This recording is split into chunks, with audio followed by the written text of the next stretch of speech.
I got involved in Gestalt in my 20s. I started Gestalt training, but before that, 10 years before that, in my teenage years, I became interested in something called co-counselling, which is a form of peer counselling. And I learned those skills, and they were very useful for me in many ways to help ground me as a teenager and give me some idea of communication and feelings and that type of thing. And so it was a natural choice for me to step in the direction of psychotherapy when I wanted to settle on a career. And Gestalt was something that a friend of mine introduced me to. I had really no idea what he was talking about, but it sounded interesting. And when I attended my first training session, I was just straight away like, this is for me, this suits me down to a T. So I did a 3-year Gestalt training at that time in the 1980s, and the style of Gestalt was very similar in many ways to the 70s Pearlsian style that had developed at Esalen on the west coast of the US. I learnt from some great teachers and came out of that with a basic grounding, though I didn't really quite feel like it was enough, so I did some more study. But basically, I launched myself into private practice. Now, the form of Gestalt I was practicing was what I had been taught.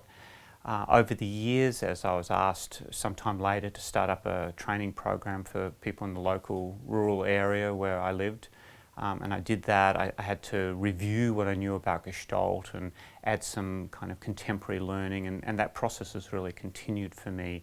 For instance, field theory was not something that was really originally discussed, though holism certainly was. So that was one of the things I encountered and developed a love for subsequently and have incorporated as a core part of my teaching.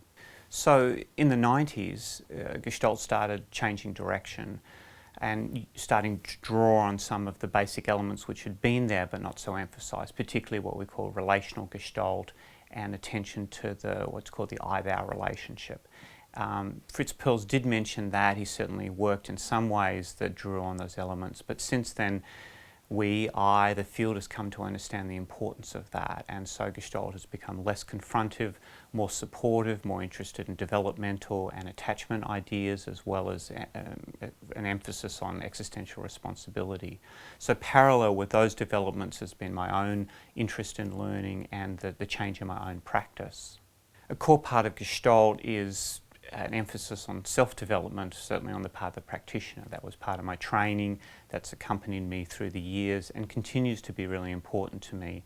So I consider that my own life lessons, the struggles I've had, the difficulties I've had, the mistakes I've made, my own successes have all built ground which I incorporate into the therapy in terms of what I can self-disclose, the way that I can understand people. And I'm very committed to my ongoing development and understanding. I don't want to just rest on my laurels, even though I've got 30 years experience at this point.